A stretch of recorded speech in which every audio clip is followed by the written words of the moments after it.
Bom dia, meus irmãos. Um abençoado dia 8 de agosto de 2021. Hoje é o Dia dos Pais. Meu abraço a todos vocês, pais. Abraço a vocês, família da fé, que de maneira muito especial nesse dia sabem dar graças a Deus pela bênção que é a vida familiar. Eu quero fazer a leitura no primeiro livro de Samuel, os versos 19 ao verso 28. As Escrituras dizem assim: Levantaram-se de madrugada e adoraram perante o Senhor e voltaram e chegaram na sua casa a Ramá. Eucana coabitou com Ana, sua mulher, e lembrando-se dela o Senhor, ela concebeu e, passado o devido tempo, teve um filho, a que chamou Samuel, pois dizia: Do Senhor o pedi. Subiu Eucana, seu marido, com toda a casa, a oferecer ao Senhor o sacrifício anual e a cumprir o seu voto. Ana, porém, não subiu e disse a seu marido: Quando for o menino desmamado, levá-lo-ei para ser apresentado perante o Senhor e para lá ficar para sempre. Respondeu-lhe Eucana, seu marido: Faze o que melhor te agrade. Fica até que o desmames. Tão somente confirme o Senhor a tua palavra. Assim ficou a mulher e criou o filho ao peito, até que o desmamou. Havendo desmamado, levou-o consigo, com um novilho de 3 anos, um efa de farinha e um odre de vinho, e o apresentou à casa do Senhor, a Siló. Era o menino ainda criança. Imolaram o novilho e trouxeram o menino a Eli. E disse ela: Ah, meu Senhor, tão certo como vives, eu sou aquela mulher que aqui esteve contigo, orando ao Senhor. Por esse menino orava eu, e o Senhor me concedeu a petição que eu lhe fizera. Pelo que também trago como devolvido ao Senhor por todos os dias que viver, pois do Senhor pedi. E eles adoraram ali o Senhor. Amém. Vamos orar? Nosso Deus, mais um dia inicia-se em nossa vida e a nossa gratidão por ele. Gratidão, Senhor, porque o Senhor nos permitiu ter uma noite de repouso, porque o Senhor está nos dando mais um dia para vivermos na tua presença. Agradecemos ao Senhor pelo lar que nós temos. Obrigado, Senhor. Obrigado pelo lar, obrigado, Senhor, pela vida familiar.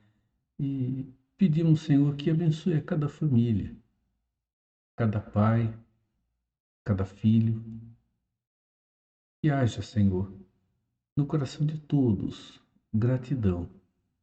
Gratidão pelo que os pais têm sido e até mesmo pelo que eles foram na vida de cada um de nós.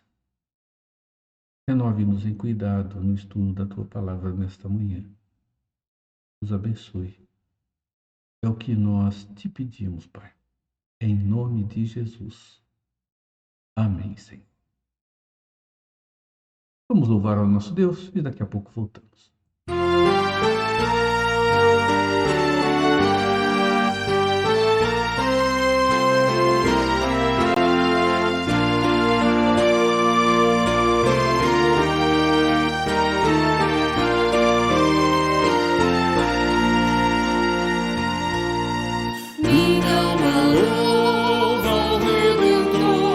Jesus, teu Rei, teu Salvador, morreu na cruz.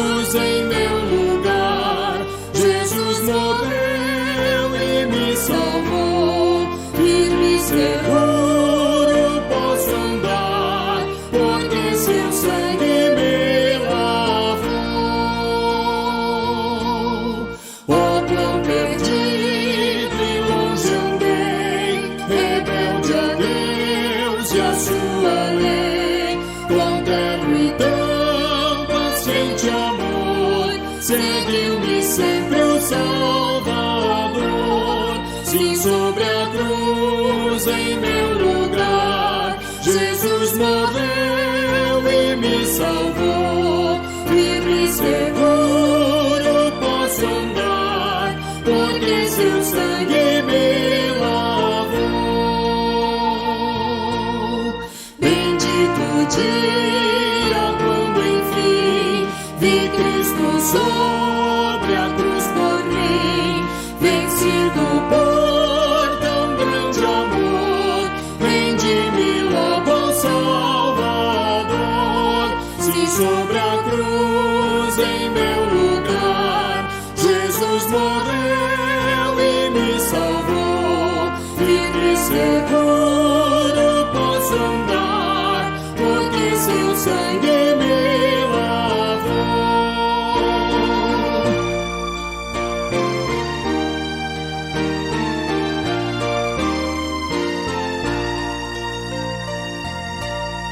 Venha alma aflita descansar, Jesus te pode perdoar.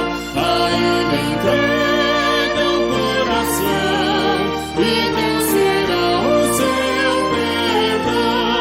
Se sobre a cruz em meu lugar Jesus morreu e me salvou, livre e seguro posso andar, porque seu sangue me lavou.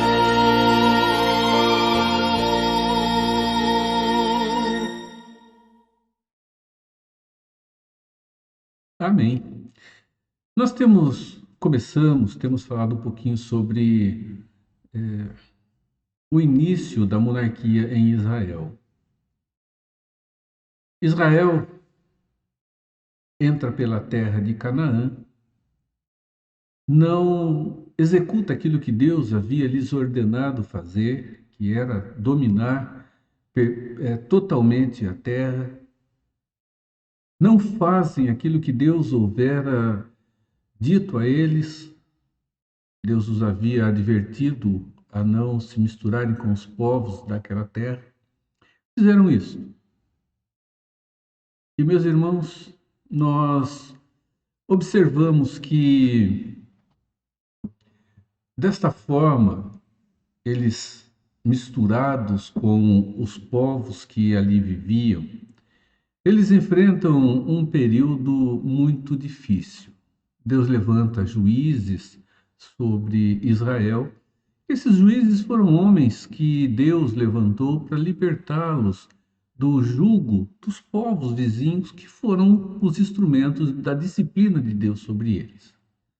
Foram próximo de 300 anos de grande luta no ciclo que chamamos de os ciclos de juízes, onde o povo de Deus estava bem com o Senhor, deixava gradativamente de viver a palavra do Senhor, e desta forma Deus os advertia para que voltassem, retornassem à vida segundo Deus os havia instruído pela revelação dele até aquele instante. Isso não acontecia. Deus levantava um povo contra o povo dele. Esse povo passava um tempo no cativeiro até que tomassem consciência do seu erro, se arrependessem, e Deus então suscitava um libertador. Esse libertador então os libertava. Eles passavam a viver um período de certa tranquilidade, e até que novamente esquecessem-se da palavra de Deus e o ciclo se repetisse. Isso acontece depois da morte de Josué, que foi o líder que sucedeu a Moisés para conduzir o povo na entrada da terra de Canaã e para a conquista da terra. Irmãos, no final desse período, nós temos então uma transição. Samuel, ele se torna o último juiz e ele faz a transição para um desastroso período de monarquia que o povo de Israel viveu. Vamos falar um pouco nesta manhã sobre o nascimento desse grande homem. Nasce um profeta, um líder e um juiz. Samuel, ele se destaca como líder dentro da história de Israel. E o seu nascimento envolve uma série de situações que nós vamos analisar e estudar. O texto é esse, 1 Samuel, capítulo 1, do verso 20 ao 28. Eu li a partir do verso 19 para pegarmos a sessão toda. Antes do nascimento de Samuel, mesmo antes daquele momento, nós observamos muitas coisas acontecendo. E antes que Samuel, então, surgisse como aquele grande líder que ele foi, nós observamos a relação da sua mãe com o Senhor e a dedicação de Samuel ao Senhor através de um voto que a sua mãe, Ana, fez ao Senhor. Vejam o verso 11. E fez um voto, dizendo: Senhor dos exércitos, se benignamente atentares para a aflição da tua serva e de mim te lembrares, e da tua serva não te esqueceres e lhe deres um filho varão, ao Senhor o darei por todos os dias da sua vida, e sobre a sua cabeça não passará navalha. Antes mesmo do nascimento, nós vemos alguns detalhes sobre a vida desse grande líder. Primeiro, ele é fruto da oração de Ana, a sua mãe, né? Ana era uma mulher estéril, ela não podia ter filhos, e ela vai até o Senhor e ela pede ao Senhor que lhe desse o filho, como vimos no verso de número 11, né? Então, nós observamos que ele é fruto da oração de uma mulher temente ao Senhor. Ele passa a sua juventude, né? A sua infância, a sua juventude, sob a mentoria de um sacerdote, o sacerdote Eli, que servia no templo. E ele se tornou um homem constante na casa do Senhor em todos os aspectos, porque ali ele aprende a vida de piedade que deveria ter junto do Senhor. O que isso nos chama a atenção?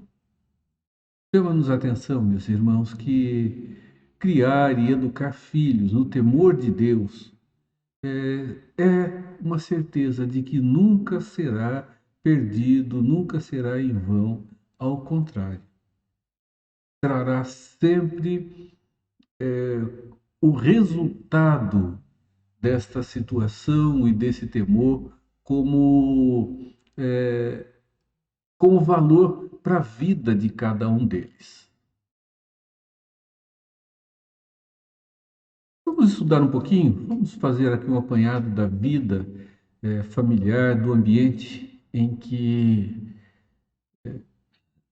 do lar de Samuel quando da sua concepção e do seu nascimento, né? Apesar de não ter vivido muito tempo dentro do seu lar, né?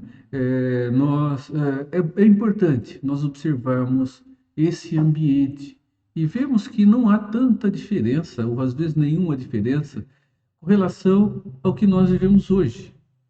As famílias daquele tempo, elas não eram muito diferentes das famílias que existem hoje.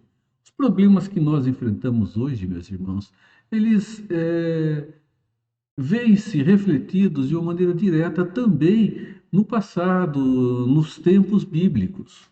Nós observamos isso acontecendo quando analisamos algumas famílias, né? As famílias patriarcais, e outras famílias que nós atentamos e observamos, né? Vamos ver a própria família de Davi, Salomão. Nós vamos observar que problemas que existem hoje, eles não são exclusividades do nosso tempo final ou desse tempo em que estamos caminhando para o final desta final de toda essa história, quando Jesus haverá de voltar. Os Problemas, meus irmãos, eles existiram e eles existem em proporção maior, em proporção menor, dependendo da época, mas eles estão aqui diante de nós. Nós temos registros nas Escrituras de conflitos, de maus tratos, de poligamia, rivalidade entre irmãos, problemas entre pais e filhos, e outros tantos problemas, meus irmãos, que estavam presentes naquela época e a gente vê hoje. Talvez você pense que, bem, nós não temos poligamia hoje. Não, nós não temos poligamia. Legalmente não. Mas não é incomum encontrarmos, meus irmãos, muitas famílias em que o marido, ele oficialmente é casado com uma, né, com a sua esposa, mas tem outros relacionamentos por fora. E também, da mesma forma, a mulher que tem o seu esposo e que vive outros relacionamentos, às claras ou às escusas. O que nós temos, meus irmãos, de fato é uma mesma situação, onde o adultério ele está presente nesta relação em que no Velho Testamento tinha uma tolerância, né? E que hoje nós não vivemos essa tolerância, pelo menos dentro do contexto do nosso país, né? Essa tolerância ela existe em outros lugares. Todas as situações que não são favoráveis ao bem-estar familiar, não tiraram de cena o projeto grandioso que Deus tinha para com a vida de Samuel, de forma nenhuma. Começamos aqui com seu pai, né, Eucana. Eucana ele era filho de um sacerdote, né? E ele se torna pai de um profeta, de um juiz e de um sacerdote. Ele era ele era levita da família de Coate, né? E a gente observa a 1 Crônicas, capítulo 6, nos falando a respeito. Dessa forma, meus irmãos, Samuel também tem uma sequência de familiar dentro da vida levítica. Eles moravam no território da tribo de Efraim, né? Uma coisa interessante, né, que eu fui buscar em vários lugares, nós temos aqui um significado bem semelhante. O nome Samuel. O nome Samuel, né, o masculino Samuel, ele pode significar nome de Deus, pedido a Deus ou Deus ouve, né? São traduções possíveis. E vamos ressaltar os ideais de alguém comunicativo, bondoso, que saberá agir segundo os preceitos da palavra de Deus. Buscar nos nomes bíblicos aqui na internet, mas outros tantos nós vamos encontrar por aí. Basta que façamos uma rápida pesquisa. Esse homem cresce, se fortalece, e, meus irmãos, ele confia em Deus, que é o Senhor Todo-Poderoso, como o seu nome significa. Um homem temente a Deus, um homem temeroso, um homem dedicado ao Senhor e de profundo respeito para com Deus Todo-Poderoso. E a família de Samuel tinha uma particularidade. A família de Samuel, ela tinha dentro dela uma relação bigâmica. Eucana tinha 2 mulheres.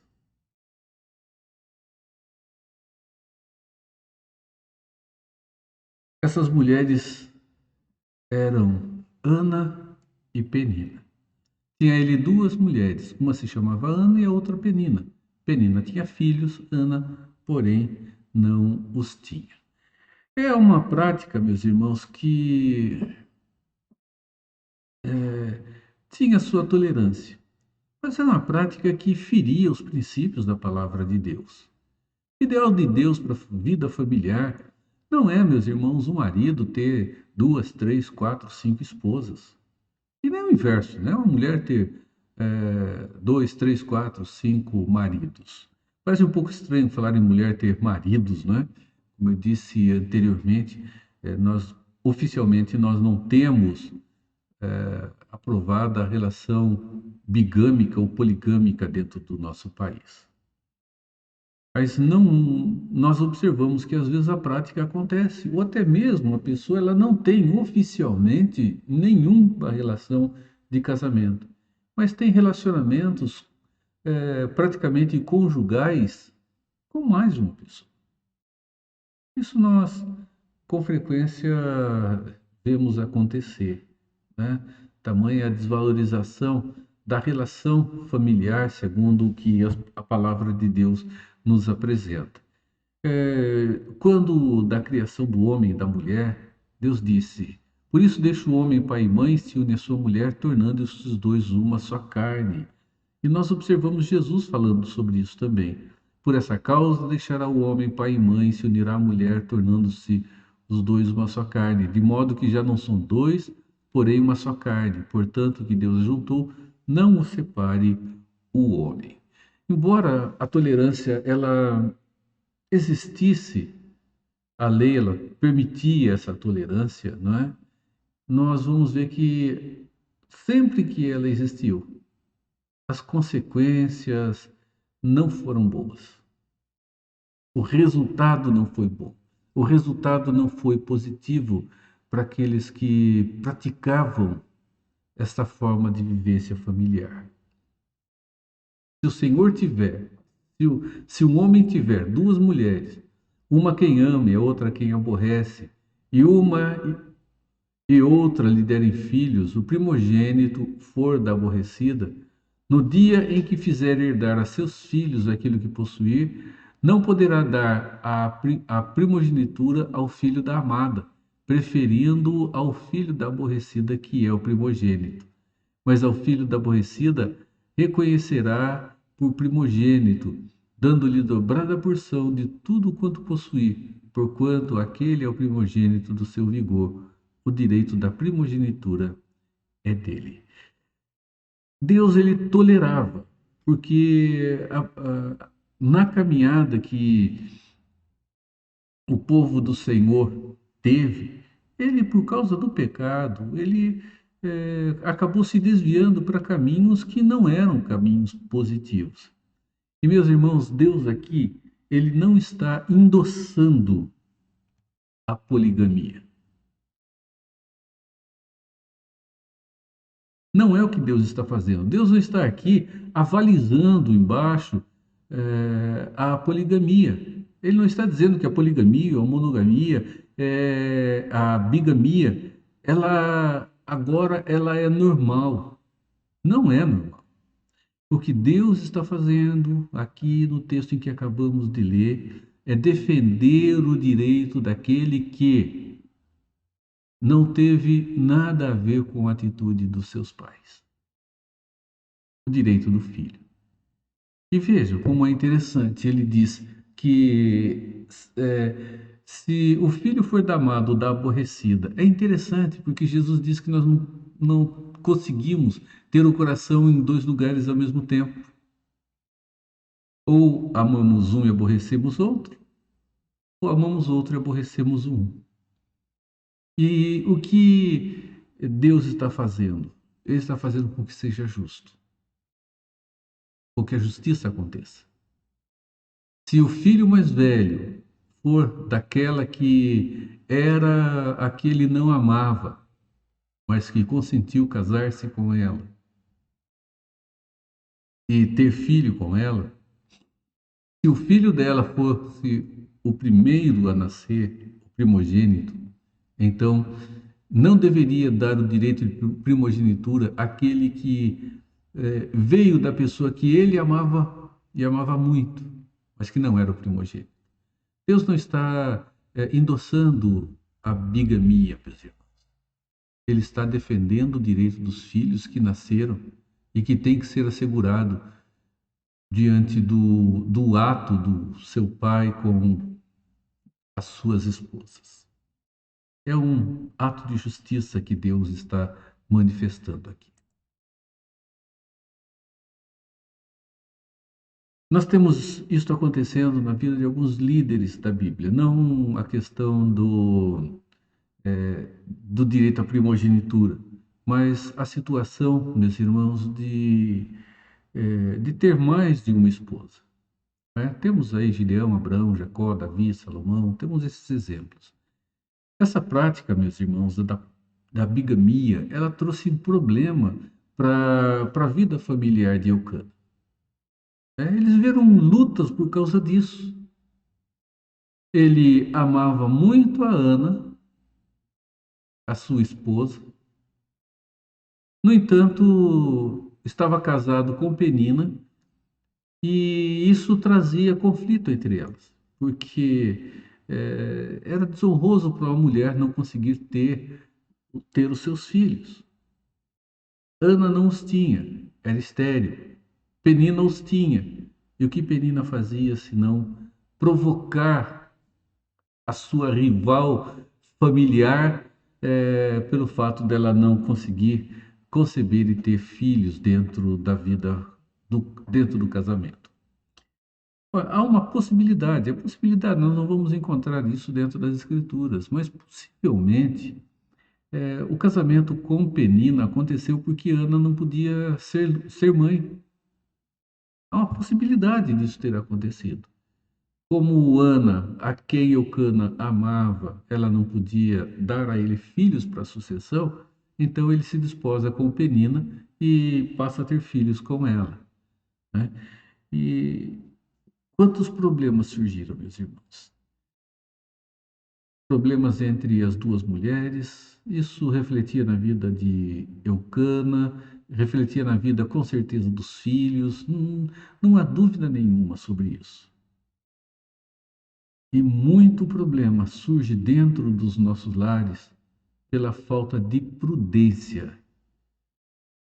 Falta de prudência, tanto do marido quanto da esposa. E é importante, então, que ambos se relacionem um com o outro numa esfera de amor. Porque, meus irmãos, não é só sentimento. Não pode ser. Quando o apóstolo Paulo fala sobre essa esfera de amor para viver o relacionamento entre duas pessoas, irmãos, ele mostra que quem ama não faz muita coisa e faz tantas outras coisas. O amor, ele é praticado na vida, no coração, independente de alguns sentimentos que vão e vêm. É preciso amar de fato, buscando a sabedoria de Deus para resolver os problemas que se tem. Não adianta muito eu querer resolver os problemas do jeito que eu acho que deve ser. Não adianta nada. É preciso, meus irmãos, que a verdade de Deus seja o ponto mediador entre os conflitos familiares. Esses dois textos nos falam sobre a relação da vida de duas pessoas. E um casal são duas pessoas que vivem agora um relacionamento pactual.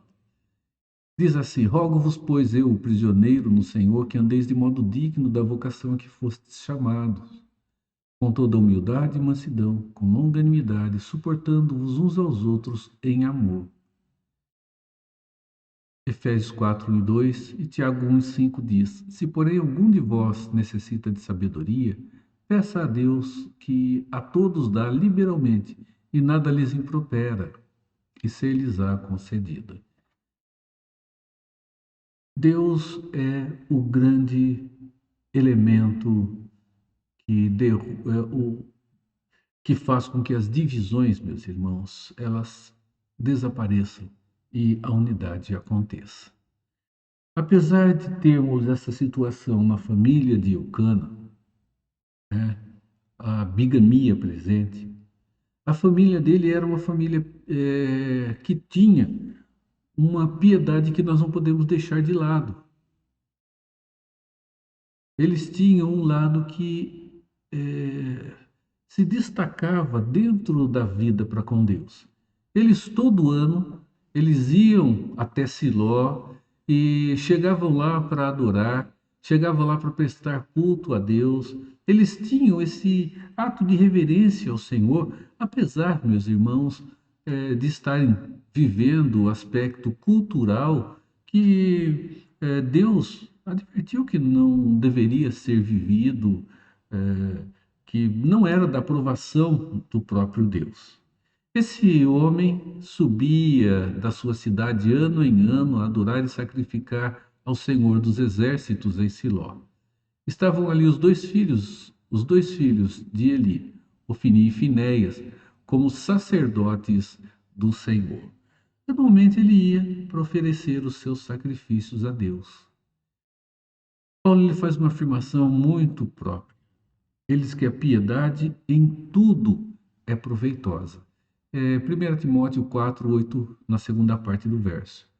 Mas a piedade para tudo é proveitosa, porque tem promessa da vida que agora é e daqui há de ser. São promessas, meus irmãos, que Deus faz e mostra que na vida com Ele, vida simples, de piedade, de fato, meus irmãos, nunca, nunca se perderá o tempo investido ali. Nunca. Piedade remete à reverência, ao respeito, ao temor, à fidelidade a Deus. Essa palavra piedade remete-nos a essas situações de reverência, respeito, temor e de fidelidade ao Deus Todo-Poderoso. Dessa maneira, meus irmãos, se houver piedade dentro das nossas casas, nos nossos lares, não vai haver, com certeza, desrespeito no presente para com os pais e nem no amanhã, quando houver a necessidade da relação se inverter. Porque até um certo ponto, meus irmãos, os pais cuidam dos seus filhos. E há um momento em que os filhos voltam-se aos pais em cuidado. Né? É uma relação que nós vivemos naturalmente dentro da vida da sociedade. Mas se alguma viúva tem filhos ou netos, que estes aprendam primeiro a exercer piedade para com a própria casa e a recompensar seus progenitores, pois isto é aceitável diante de Deus. A vida piedade faz isso. Filhos piedosos cuidam dos pais, por mais difícil que venham a ser. Depois, meus irmãos, voltamos ao que já dissemos anteriormente. Samuel, ele é fruto da oração de uma mãe. Ana ainda não era mãe. Eu coloquei aqui, né, já conhecendo o contexto do texto que nós lemos e da história de Samuel. Uma mulher humilde, muito humilde. E o capítulo 1 de 1 Samuel, seus primeiros versos, todo o capítulo vai nos levar a isso. Mostram que Ana, ela era uma mulher decidida, era uma mulher forte, era uma mulher muito firme dentro da sua convicção para com Deus. E apesar das provocações que ela recebia de Penina, né, Penina a provocava, ela continuou no pedestal da sua humildade. Ela continuou assentada sobre a honra de ser piedosa, humilde e temente ao Senhor. Ela, meus irmãos, com certeza se entristeceu muito, mas não permitiu que Penina governasse o seu coração com as suas provocações. Ela não se ira. E ao invés disso, meus irmãos, nós vamos ver a direção que ela toma na vida. Vejam aqui, a sua rival a provocava excessivamente para irritar, porquanto o Senhor lhe havia cerrado a madre. Devia ser uma mulherzinha terrível, né? Provocando ela o tempo inteiro. Ela já tinha os seus filhos, mas não se contentava com esta relação e procurava, meus irmãos, entristecer aquela que era sua rival. Afinal de contas, né, as duas tinham que dividir o marido, isso não devia ser nada agradável. O que a Ana fazia?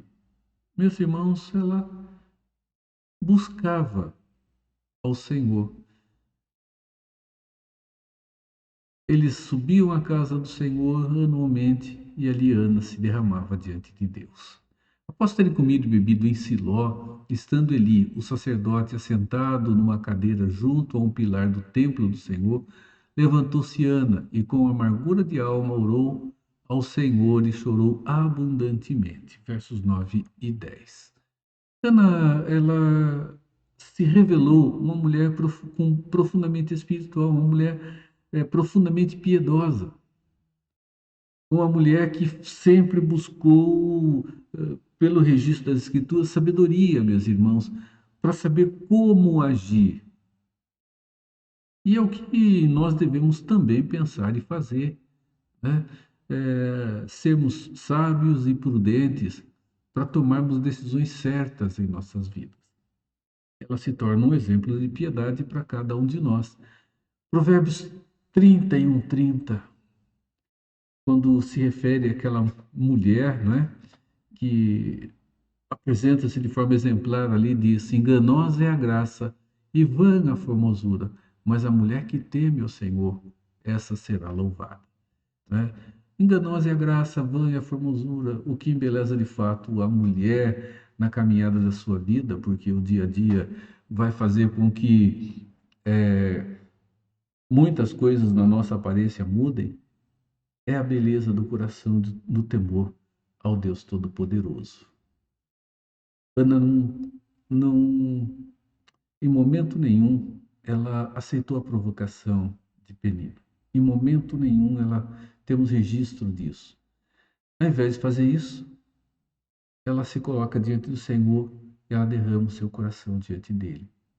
Demorando-se ela no orar perante o Senhor, passou Eli a observar os movimentos dos lábios, porquanto Ana só no coração falava, seus lábios se moviam, porém não se lhe ouvia voz nenhuma, e por isso Eli a teve por embriagada.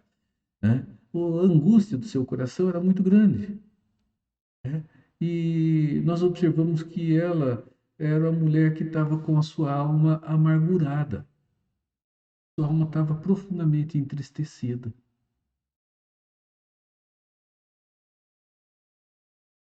Todas essas situações que ela vivia fez com que o seu coração se tornasse um coração amargurado. Ruth também viveu essa situação. Ela se viu amargurada diante do Senhor. E Gênesis nos ajuda, Êxodo nos ajuda a entender, né, essa expressão. Expressão amargurada tem uma relação com a palavra Mara. Afinal, chegaram a Mara, todavia não puderam beber as águas de Mara, porque eram amargas. E por isso chamou-se-lhe Mara. Né? Nós, meus irmãos, observamos aqui o coração dessa mulher como está. Vejam o que Ruth diz.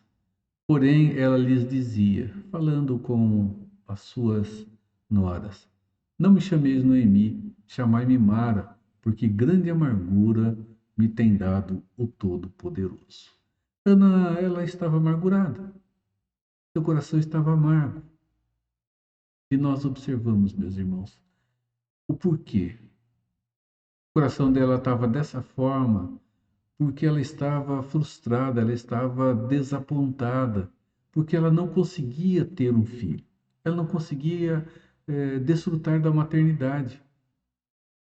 E ela, Alice, é tomada por embriagada por Eli, até que ela diz a ele o que estava acontecendo. E Eli responde da seguinte maneira a ela: vai-te em paz, e o Deus de Israel te conceda a petição que lhe fizeste. Meus irmãos, o que nós aprendemos com Ana? E as nossas amarguras e ansiedades elas devem ser levadas diante de Deus, o Deus Todo-Poderoso, o Deus Senhor, o Deus Soberano, porque Ele, meus irmãos, sabe como tratar cada um de nós. É por isso que Pedro diz: lancemos sobre Deus toda a nossa ansiedade, porque Ele tem cuidado de vós. Versos 5 e 6 de 1 Pedro 5. Humilhai-vos, portanto, sob a poderosa mão de Deus, para que em tempo oportuno vos exalte, lançando sobre ele toda a ansiedade, a vossa ansiedade, porque ele tem cuidado de vós. Ana pede um filho ao Senhor, e o Senhor, como diz a palavra de Deus, se lembra dela. A dedicação de Samuel ao Senhor, né? Nós vemos isso. A dedicação de Samuel não é a dedicação dele propriamente, é a dedicação que os pais fazem dele ao Senhor. Os pais o consagram, o dedicam ao Senhor. Eles cumprem, meus irmãos, o seu voto. O verso 21 diz assim: subiu Eucana, seu marido, com toda a sua casa, a oferecer ao Senhor o sacrifício anual e a cumprir o seu voto. Só que Ana faz um pedido a ele. Ela pede para o esposo para que ficasse com o menino até que ele fosse desmamado. Isso demorou em torno de 3 anos. E o seu marido, então, concede. E concede fazendo uma afirmação, não é? Para que ela cumprisse ao Senhor aquilo que havia lhe dito. O voto é cumprido. 3 anos depois, Samuel é levado diante de Eli e fica aos cuidados desse profeta.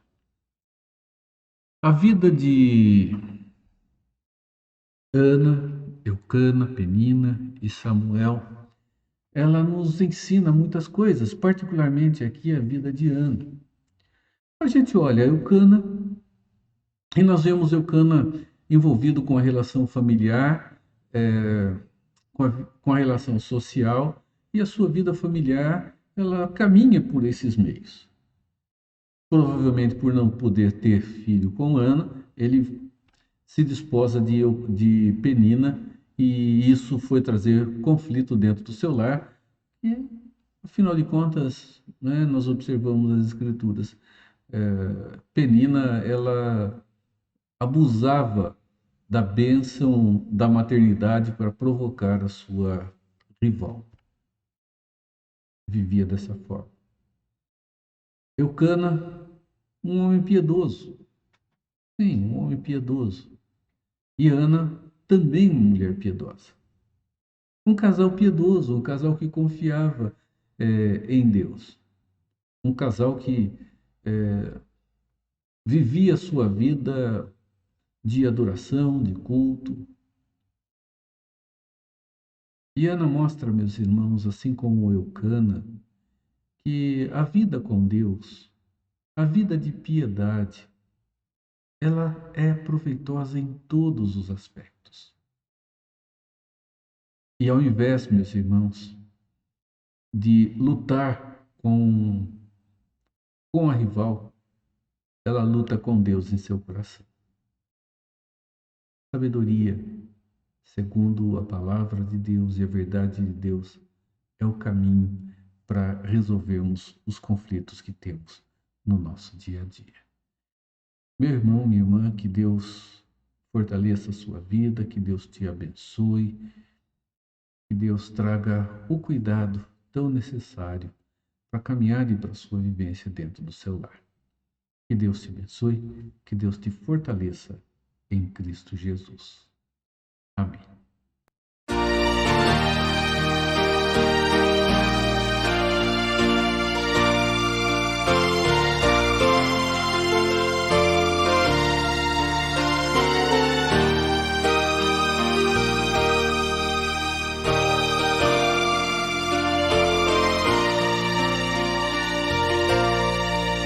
Graças dou por esta vida, pelo bem que revelou.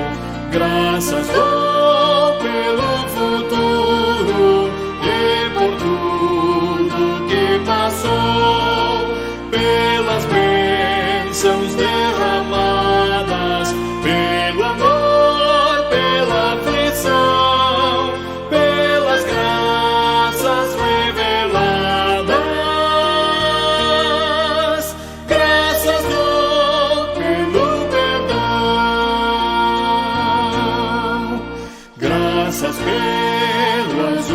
celeste e por nuvens que há também, pelas rosas do caminho e os espinhos que elas têm, pelas noites desta vida, pela estrela que brilhou, pela prece respondida e a esperança que falhou.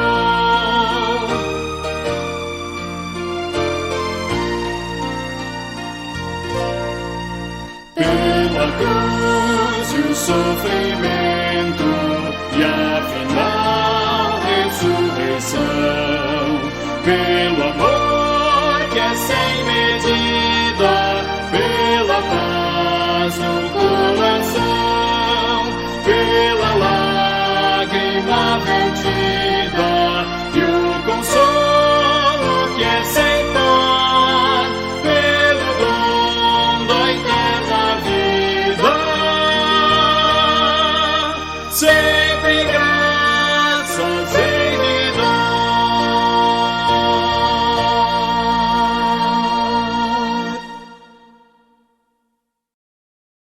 Vamos encerrar esse nosso momento juntos aqui. Nosso Deus, nos renove em cuidado durante o restante do dia de hoje. Nos abençoe, nos fortaleça e dê-nos um coração simples e humilde e que tenhamos sabedoria para buscar no Senhor, na Tua Palavra, a direção que é tão necessária para a nossa caminhada do dia a dia, para resolvermos, Senhor, os conflitos dentro da nossa vida familiar, dentro dos nossos lares. Que a Tua Palavra seja o referencial, Senhor, para cada um de nós, para que a nossa vontade, o nosso querer, a nossa opinião seja forjada e moldada, Senhor, pela Tua verdade. Nós oramos em nome de Jesus. Amém.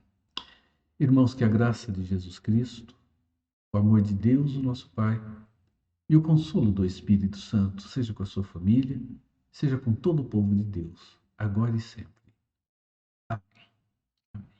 Deus te abençoe e paz. Parabéns pelo seu dia. Deus te dê força, cuidado e sabedoria. E nunca se esqueça, a palavra de Deus é a referência única como regra de fé e prática para a vida. Deus te abençoe e abençoe o seu lar, a sua família. Amém.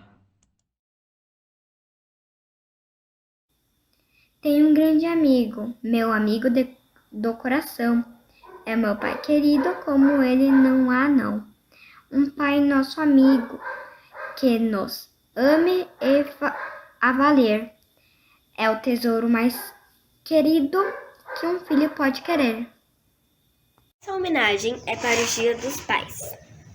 Pai cristão. Como é bom quando um pai é verdadeiramente cristão, pois pode orientar seus filhos em qualquer situação.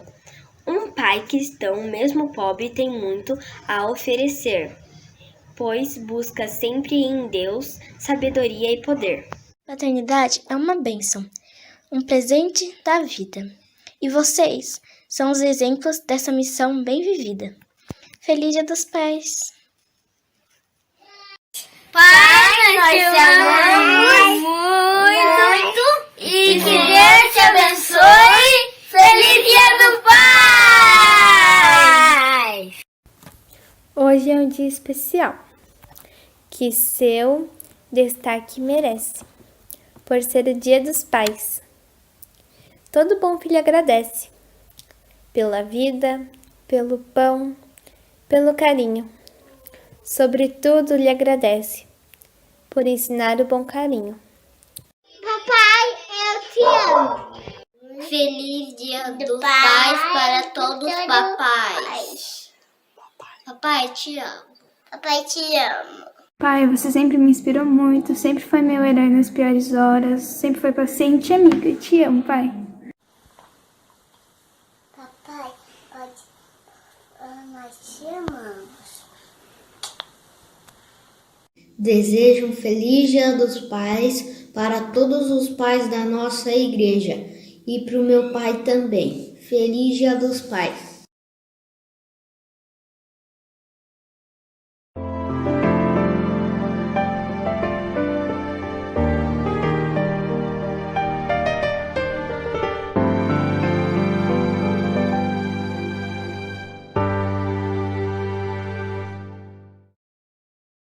Sede agradecidos. Colossenses 3,15.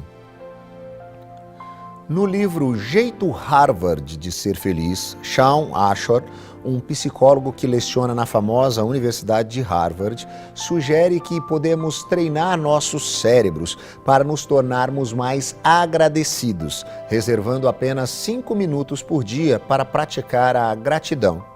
Ele cita um estudo em que as pessoas eram convidadas a tomar 5 minutos por dia, todos os dias, na mesma hora, para escrever 3 coisas pelas quais eram gratas. Não precisavam ser grandes coisas, mas tinham de ser concretas e específicas, como sou grato pelo delicioso jantar de ontem, ou sou grato pelo abraço apertado que ganhei da minha filha assim que acordei. Os participantes simplesmente agradeceram por 3 coisas específicas todos os dias, no mesmo horário. Ao final de um mês, os pesquisadores descobriram que aqueles que praticavam a gratidão eram mais felizes e menos deprimidos. Depois de 3 meses, os participantes que fizeram parte do experimento ainda estavam mais alegres e satisfeitos. Incrivelmente, após 6 meses, eles estavam ainda mais felizes, menos ansiosos e menos deprimidos. A simples prática de agradecer todos os dias tornou os participantes mais felizes e contentes. Que tal separar 5 minutos do seu dia para escrever 3 motivos específicos pelos quais você é agradecido a Deus?